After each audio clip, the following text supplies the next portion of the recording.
ঝিনাইদহে দাঁড়িপাল্লার agent স্বাক্ষরিত ২৩ result sheet জব্দ। সুলতানাল এনামের video চিত্রে দেখুন বিস্তারিত। ঝিনাইদহে দাঁড়িপাল্লার এজেন্ট স্বাক্ষরিত ২৩ রেজাল্ট শিট জব্দ। ঝিনাইদহ ৪ আসনের একটি ভোট কেন্দ্র থেকে দাঁড়িপাল্লা প্রতীকের এজেন্টের স্বাক্ষর করা ২৩টি রেজাল্ট শিট জব্দ করা হয়েছে।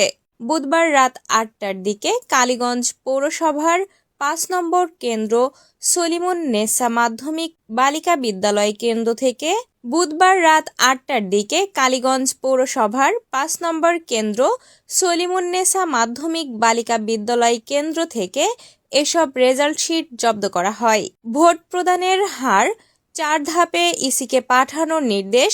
ভোট প্রদানের হার ৪ ধাপে ইসিকে পাঠানোর নির্দেশ। এ কেন্দ্রের প্রিজাইডিং অফিসার হিসেবে দায়িত্ব পালন করছেন জনস্বাস্থ্য প্রকৌশল অধিদপ্তরের সহকারী প্রকৌশলী জেসমিন আরা। রেজাল্ট শিট জব্দের পর ওই ভোট কেন্দ্র পরিদর্শন করেছেন এক্সিকিউটিভ ম্যাজিস্ট্রেট সেলিম রেজা এবং সহকারী রিটার্নিং কর্মকর্তা রেজওয়ানা নাহিদ।